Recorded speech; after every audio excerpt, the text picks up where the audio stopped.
Hi, you all, coaches, and welcome to my podcast, No Coaches, No Boxing, live from my studio. Hi, you all, guys. I hope I'm finding you all really in great shape, feeling well, and ready to discuss important matters. Let me see. The chat here is open, so you can discuss with me. You can send me messages and I can reply live. Of course, you see when I turn, I'm looking there to make sure that everything is set. Today we have a pretty hot topic to discuss, as you saw from my previous short done yesterday, and I shared it also in all my social medias. There is this breaking news that it's already gone over for a couple of days. This claim happened, of course, during the finals at the EUBC Elite Championships. The Elite Championships, I was there as the head coach of Malta, and also I attended the finals, so I was there in person. I saw this fight personally, so I can tell you also my opinion, which of course is not related to any claim. I will just tell you my honest opinion, regardless who was involved in the finals, because for me, the way I see it, we are boxers, we are coaches.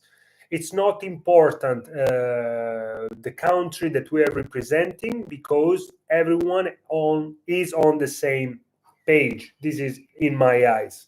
So, and what we have to do, we have to analyze the fights like, as you know, they are exactly the way it happened. And that's the most honest way to treat our beloved sport of boxing. Now, I'm waiting you, of course, to turn up. And the point that I want to make is that I would like to discuss with you the claim done by the boxer. Now I will go also into all the details, the category, the boxer, the name of the boxer. There is a big article done from a very important magazine related to boxing and several other sports. So, and then of course I will give you the analysis from my side as I was watching this particular fight live from really ringside. I was very close. So, I will tell you what I saw and what is in my opinion, and then also what I think about lending the claims the way that it's being done for this, and then we will discuss it. Let me see. Okay. I see. Yeah. Wow. Hi, I see you. Let me see your name. Soibs. Okay, cool. If you want to ask some questions regarding, like, start talking here in the chat, and we can, of course, go through also your point of view. Now, let's start. I think we are ready. We don't have a lot of people now here live, but as always, this is really a live that I just prepared like 20 minutes ago, because I say I wanted to go live and see if maybe a lot of people will show up so we can discuss it also together through the chat. But this live will be available as always straight away as soon as I finish on YouTube. So a lot of people will have the opportunity to review it many times. All right, so what happened from the 16th till the 29th of April in Belgrade, Serbia? We had the EUBC Elite Championships, men's and women. Very important, because this was one of the first time, that it's being done together, which is very long. In fact, we were all very tired. I was there as a head coach of Malta, and also we had the biggest team since. So the biggest team ever. We had 4 boxers and 3 coaches. We have three male boxers and 1 female boxer. We had 1 in the 51, 1 in the 54, 1 in the 57, and our woman elite fighter, boxer, was in the 63 kilos. Now our 63 kilos is already a European vice European champion under 22. The silver medal was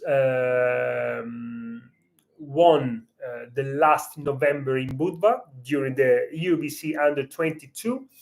Then we had also Inzaghi Shwerev, and this, the name of course, the boxer is Gail Diacono. Then we have Inzaghi Shwerev in the 51 kilograms that conquered the first medal for us, the bronze medal at the EUBC Cup last October, to be precise. Then we had our let's say older members of the national team, that I already said this joke while I was in one of the presentation reels for the team, that it's funny saying that they are the oldest members of the national team and they still super young, also the youngest in the team, because they still 18. They are already elite, but they are 18 because they will turn 19 this September, both of them. They are very close friends, like brothers, and they also very, very close birthday brothers. Now, and these were, of course, Dyson Scambry in the 54 and Bradley Mula in the 57 kilograms. Let's go back now to the topic.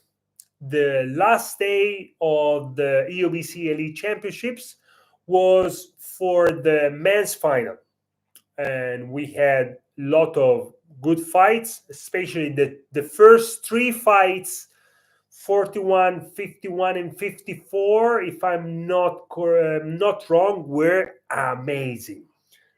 The speed, the technique, those were three fights literally very good for the whole sport of boxing, because no one could really turn a moment, because it was full of action, full of intensity, really incredible three fights to launch the men's final. I have to say, I said it right now, I said, wow, I can't stop watching these fights.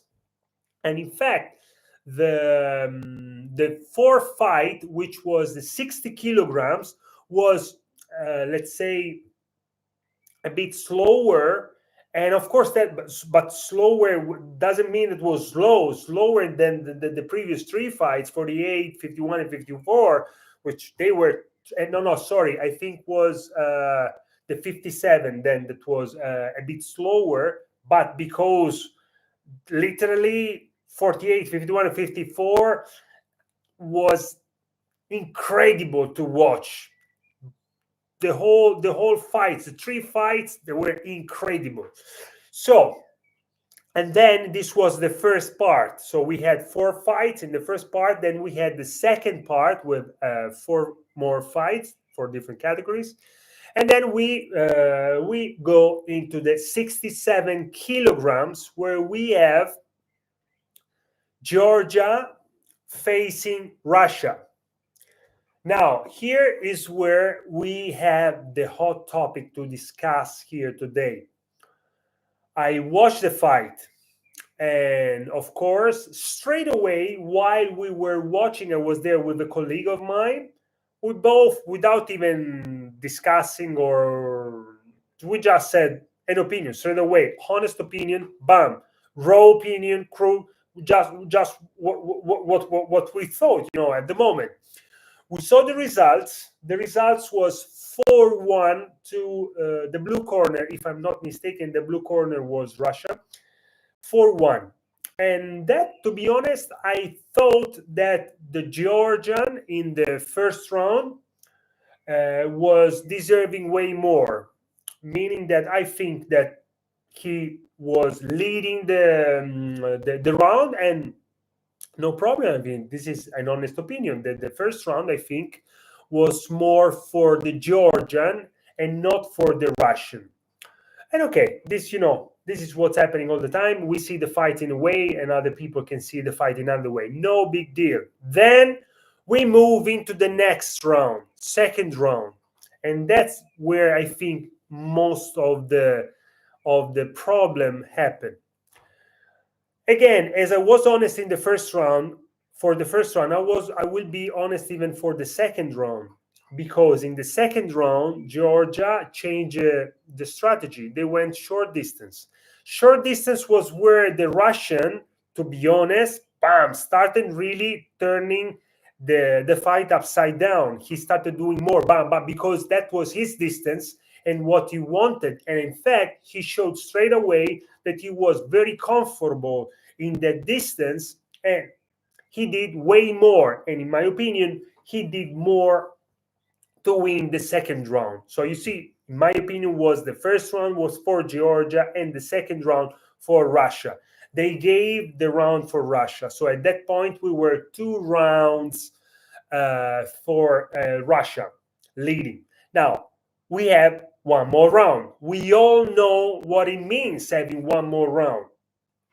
But straight away at the end of the second round, the corner started taking off the gloves from the Georgian boxer. And there we were truly a bit astonished because we didn't realize what was happening. My first thought was, oh, probably he got an injury, or he got, he punched very bad, and unluckily he got some severe injury, and then they decided not to risk. Not to forget that the Georgian boxer is already qualified for Paris 2024. So I could understand, if okay, they arrive in the final, this happened, and then they say, okay, the final already, we lost 2 rounds. Let's say he broke a finger or he twisted. So let's not take any more risk as we are qualified, and we will put, let's say, everything in Paris 2024. That I could understood. I could understand. And so, we started thinking, try to understand.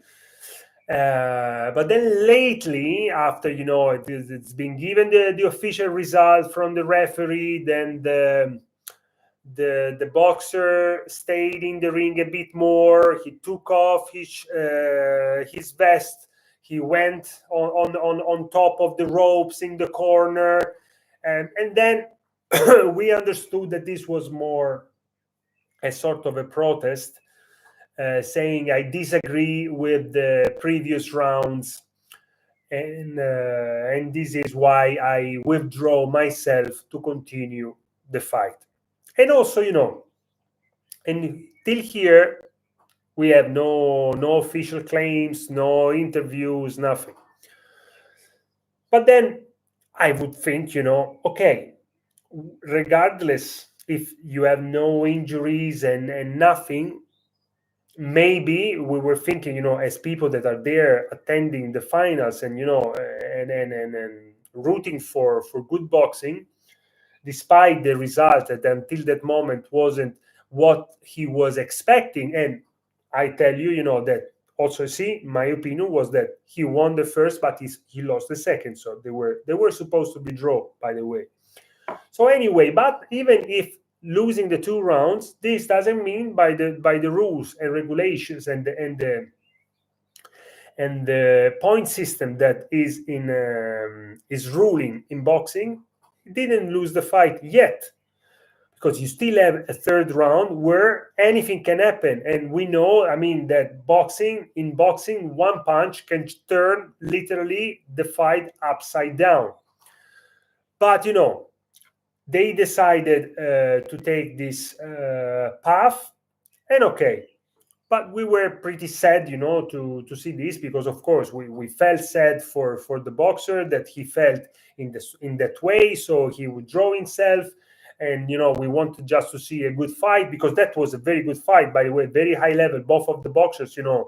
Chapeau to both of them. Nothing to say. And as I said, in my opinion, the rounds were 1-2 each, so they were draw. Let's go in the 3rd. So that's what it's supposed to be. But this was the sad.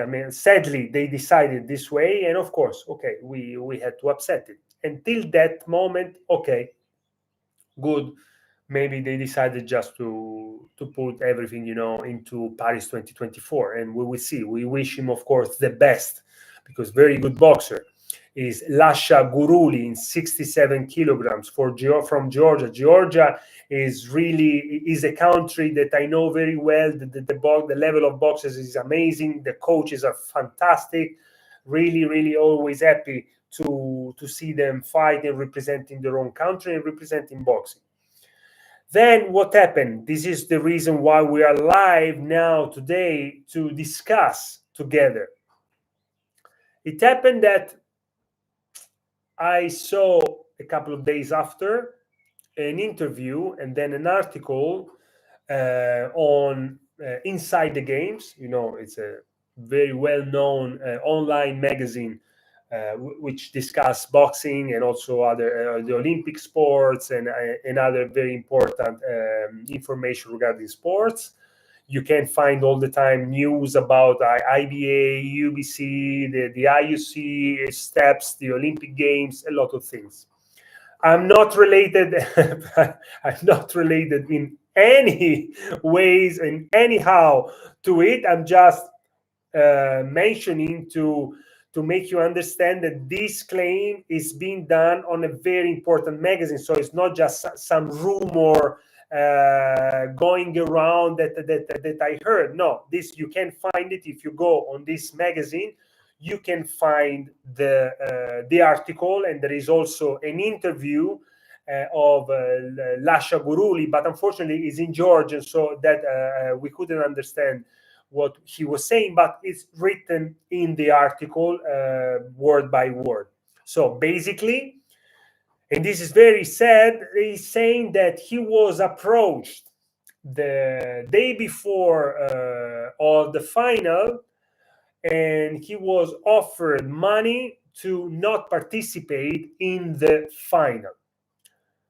It's not stated from who he was offered money, but what he's saying a large amount of money to not to compete in the final.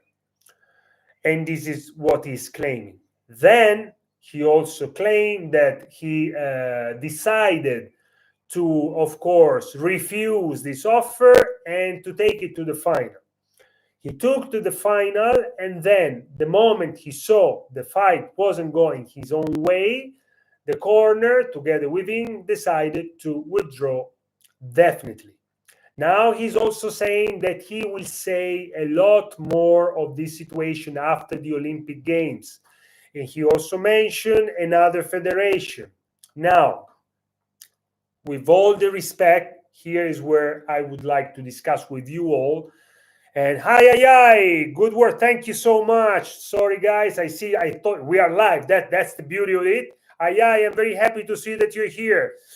Look, I'm waiting here for your opinion in regards of this, which is a very important topic. So the claim done by Lasha Guruli was, as I mentioned.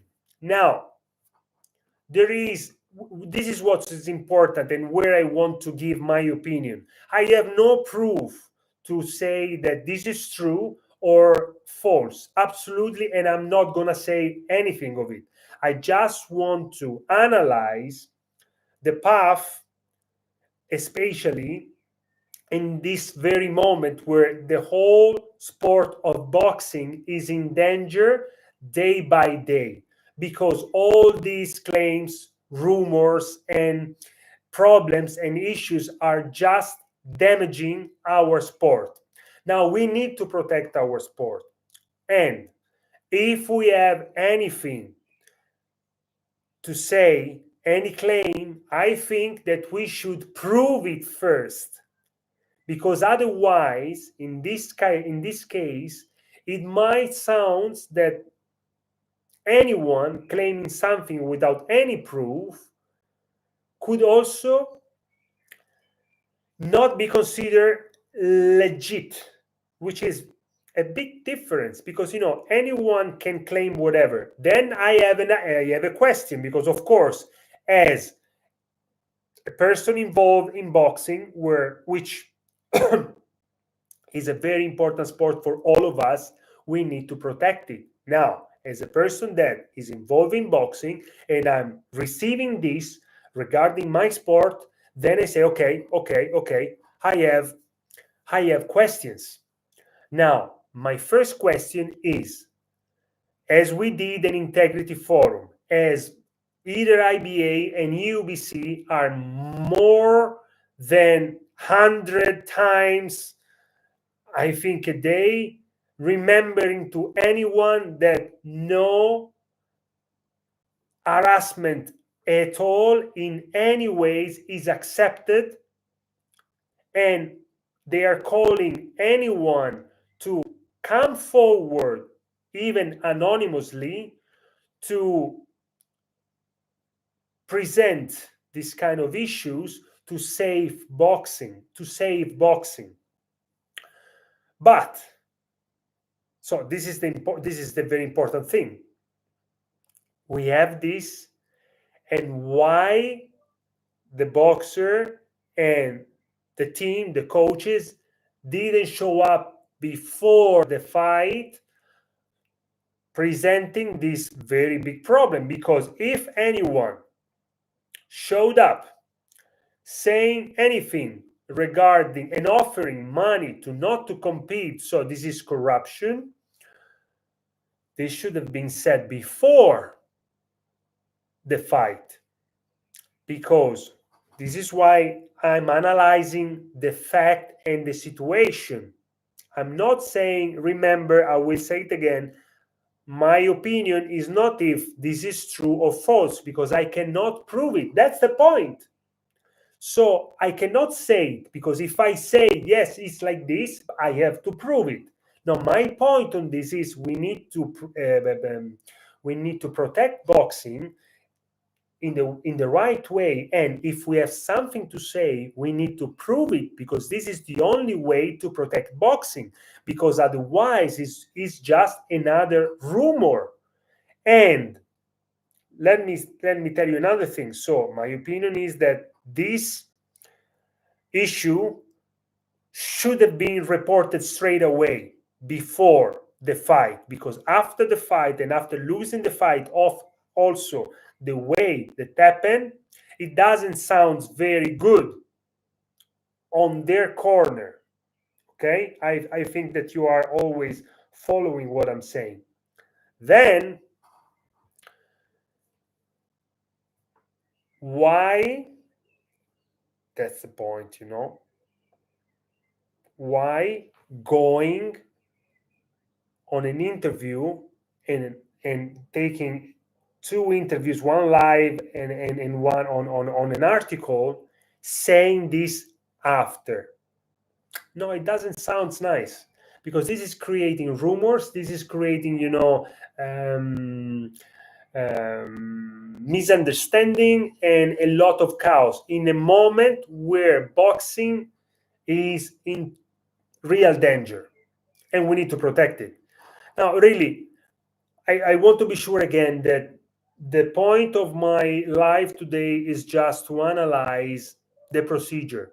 The procedure, I think, was not the correct one, because if there is any issue, I'm the one that wants to report it. Okay, and I will support anyone that has any problem, and anyone will support anyone that can prove that there is a real problem. And this is very important, because we need to support each other. That's important. But if we claim something so bad, we need to prove it, and we need to report it straight away. So my question is, why to wait after the fight and after losing the fight? And then I have another question.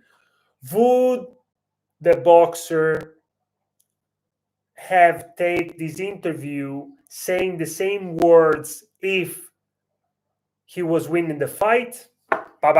Question. It's a legitimate question.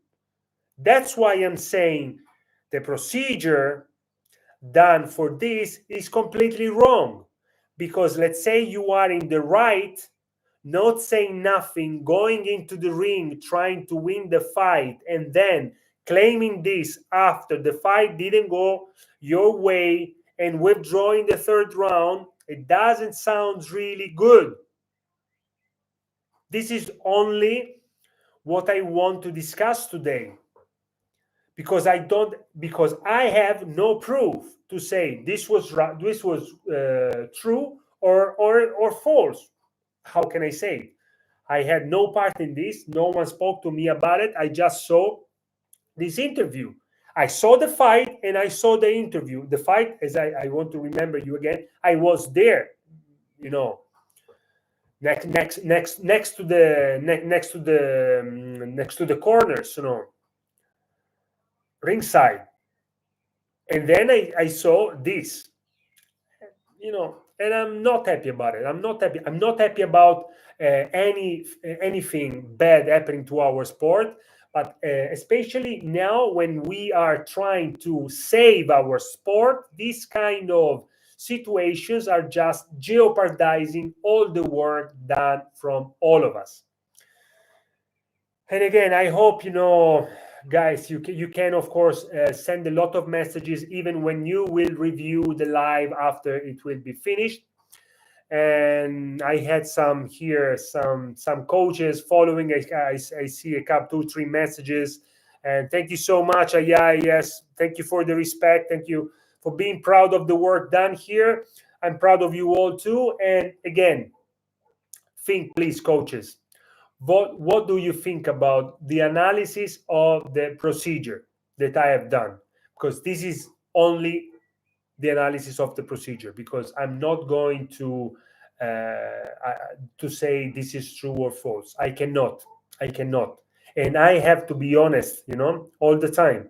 So as I said, my honest review of the fight, the first fight, I see it, you know, in the Georgian corner 100%, because he was keeping his distance, and he in the long distance he was better. The Russian wanted to go into the short distance, and as he is also stated, sorry, in the interview, he changed the strategy in the second round, going short distance, and that where, to be honest, I saw the Russian coming out of it. So the second round, I saw it for the Russian. So for me, they were 1-1, and this is the fight, okay? But then the procedure, as I said, of this claim, absolutely wrong. This is absolutely wrong, because it doesn't give, you know, to him the good position to say something like that. Because the question is, why, if anyone came to you before the final, and again, I want to repeat myself, and we had integrity forum, we had anti-harassment policies, and we are repeating this many times a day everywhere. Please, we always encourage anyone, any kind of harassment is not, you know, tolerated in any ways. So come forward. We will keep you, you know, anonymous, whatever. So why this, and no one left this new reach our, you know, authorities, and as authorities I mean EUBC or IBA, and that was the right procedure. Now we are not informed about this, so no one came out saying that they were aware about it, because I'm pretty sure that no one spoke. So this made think, you see, this is why it's wrong. Let's say this situation happened, but then you don't say it. Then you wait the fight to see if you can win the fight. So this why. Then the fight goes that way. Now I tell you this withdrawal, now that there is this claim, could also be suspicious. Yes or no? Let's think. We are thinking, we're analyzing, because what I want to give through this live today is to think how to do the thing properly, because otherwise many questions can be raised, and then it's a problem, especially if you are in the right. Because if you are in the right but you are doing all wrong, there is no way out. There is no way out. you are ruining everything. So if this happened, the proper procedure should have been going to report to EUBC and IBA this situation. Hey, please, guys, I'm in a very difficult situation because I found myself in this very awkward position, and I really don't know what to do. I'm coming here to report to you. I hope that this will help somehow, some in some way. Boom, and that's finished. And then you go, you do the fight. If the fight will happen, let's see what EUBC and IBA will decide before this fight happens. But not saying nothing, let happening the fight, and then withdraw in the third, bam, and then you do already this, was strange, because there we were all, why he didn't try in the third round. He could have, you never know, one punch you could knock him out, but at least you tried. Okay, you took a decision. But now, after this claim, a lot of questions come into my mind, and I'm sure into a lot of minds, because it might think, here we go, gloves off, we need to think, because we need to help each other to understand if this situation would happen again, how to behave. So let's say now you could think, he's claiming money, but then he withdrew himself like this. Maybe he took the money and then he tried to win the fight, but then he withdrew, and then he's claiming now this. So what's going on here? This is something also that could be raised as a question in the mind of a lot of people that are following this situation. Yes or no? Let's be honest. This situation could be looking this way. Absolutely. And also, let's think about, and why not to try? Why? Very good boxer. Could have tried. I'm sure about it. Could have tried. Anyway, okay. I think that this is the first time that we speak about this, and I think that we will need more talk about it. I hope that you coaches will find, and also boxers will find this episode helpful, because this is what I want to do. I want to help you to think. Don't let anything make you turn from the right to the wrong because of your acting. There is procedures to follow. Procedures are there for a reason. If you don't follow procedures, then no one can help you. This should have been reported.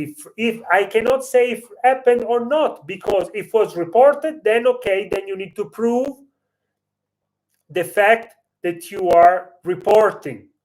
But then there is not even report. There is a claim after the fight, and we saw how the fight was. So it put in a big house. So it's normal that we have to discuss it, because now there is an official claim done in an interview on a magazine and some in other YouTube channels. So this is why we need to talk now. This is out, and we need to figure out if this was right or wrong. So, because the point is, now you made this claim. Okay, what we are going to make out of this? That's another question. You did it now, you did it after the fight. So what do you want from this? That's the point. Remember, guys, here I'm not accusing anyone about anything. I'm just thinking and helping you to think in a similar situation what to do.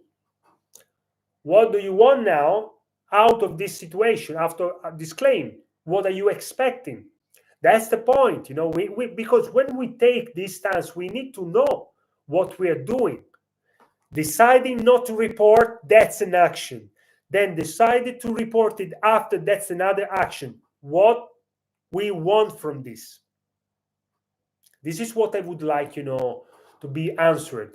Maybe, at some point I will have the opportunity to have Lascia Guruli in the podcast, and maybe we could discuss about it. I would be very interested in